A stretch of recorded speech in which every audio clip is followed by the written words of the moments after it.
is Season 2, Episode 78 of One Man's Opinion. Today I am reviewing Ivoryton Playhouse's production of Matthew Lopez's The Legend of Georgia McBride, directed by Todd Underwood and running through April 30th at the Ivoryton Playhouse at 103 Main Street in Ivoryton, Connecticut.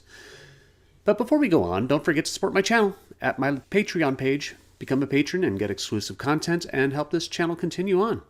One of the more popular plays produced over the last few years in Connecticut, I entered Ivoryton Playhouse Friday night with a degree of fatigue for the play, but I admit I came out glad I didn't miss their production because it is an overall enjoyable and entertaining production. The Legend of Georgia McBride is set in and around Panama City in the panhandle of Florida and would surely be a play Florida Governor Ron DeSantis would protest, and in the state of Tennessee would likely be banned if their law banning drag performances ever officially becomes law. There is currently a hold on the law by a federal judge in the state. The play follows Casey, played by Clint Hromsco, a down-on-his-luck Elvis impersonator who lip-syncs to the King's Greatest Hits at Cleo's, a bar that's about a 40-mile drive away from home for Casey. Things go from bad to worse as he and his wife Jo, played by Rae Janeil, are about to be evicted from their apartment they're renting, and Jo discovers she is pregnant. Things go from worse to worst when the bar's owner, Eddie, played by Mike Boland, fires Casey from his Elvis act, bringing on a drag act instead featuring Miss Tracy Mills, played by Sam Given, and anorexia nervosa, Rexy for short, played by Timiki Salinas. When Rexy's alcoholism gets the best of her, Casey steps in, saving his job, and discovers that a drag show is far more profitable than playing Elvis. Hilarity ensues as the decidedly cis male Casey steps into a drag costume and learns the various degrees of artistry necessary to pull off his drag persona, the titular Georgia McBride. Though he grows more attached to the role, he can't bring himself to admit his new career to Jo.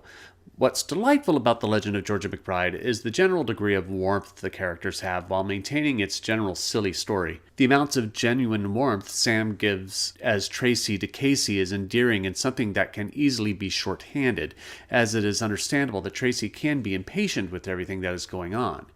The romance between Casey and Jo is another necessary factor to the success of Georgia McBride, and it is very much a central figure of Casey's motivation. And I think this is the best representation of the couple out of the three productions I've seen. Hromsco and Janeil are both tender and anxious with each other, and understandably so, especially Janeil's Jo, since Casey can't seem to carry his weight financially at home. Though Casey is the main character, the show's success lives and dies with Miss Tracy Mills, and Sam Given gives the standout performance. His drag performances as Miss Tracy, as she performs various lip-sync performances, are hilarious, especially the Liza Minnelli number, which is every bit as frenetic as it should be.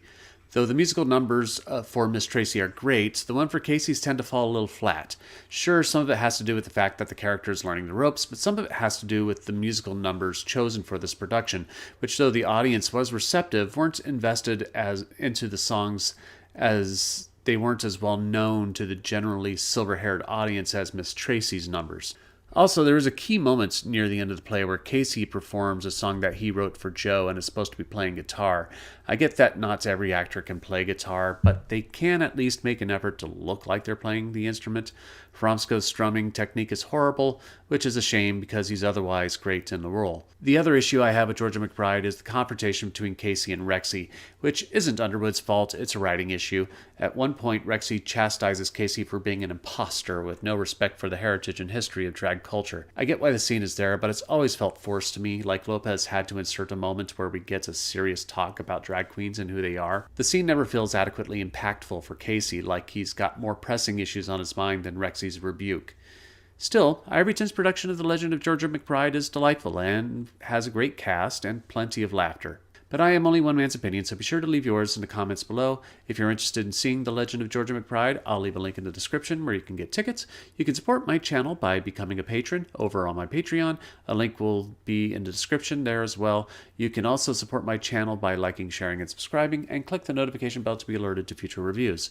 My next review will be the national tour of Tina, the Tina Turner musical. Thank you for watching, and I will see you at the theater.